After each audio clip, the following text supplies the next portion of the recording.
Welcome back to The Four. I'm Heather Myers, live on the flight deck of the USS Midway Museum, and this will be the location of a remembrance ceremony tomorrow that will really honor the first responders who lost their lives 20 years ago on 9/11. We're also going to be honoring some of the first responders who were called to duty that very day from all parts of the country, including right here in San Diego. And I want to introduce you to one of them right now. We have Assistant Fire Chief for the San Diego Fire Department. We have John Wood joining us now. First of all, John, thank you so much for being here with us on The Four. No worries, Heather. Do want to ask you, 20 years ago, when you got that call, what was that moment like for you? So 20 years ago, I was coming home from a shift, and I had just gotten home, and I was getting some rest. Had two babies at home, and my wife Shelby was an educator back at in Poway Unified.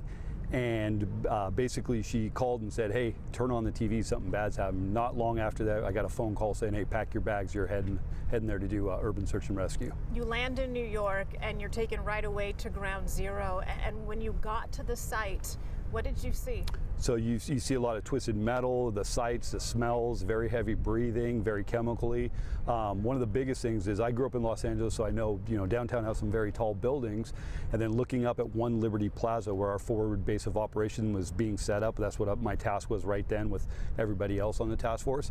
I looked at that building, it was and I realized, man, that's the tallest building I've ever seen. It was a little over half the size of what the World Trade Center. So to put that in perspective, I was like, wow, this is crazy. But we get to work real quick because we got something to do, so you got to turn your mind off to the horror of it. Urban search and rescue team, of course the hope would be to rescue somebody. That was not happening. Absolutely. So at that point, a lot of it, you're still in search and rescue mode, but a lot of it ended up being body recovery, which is very important for closure for families. So we performed a lot of that, and we're proud to say that we brought some closure for some people. When you're going through that, I assume that you're able to compartmentalize this. You're in work mode as you're finding, unfortunately, people who lost their lives in the towers. But when you were able to come home and have that moment of reflection, were you able to comprehend what you had experienced? Yeah, it takes some time, and it's good to be home. It makes everything feel a little bit better when you're with your family, when you're on the deck of the Midway like we are.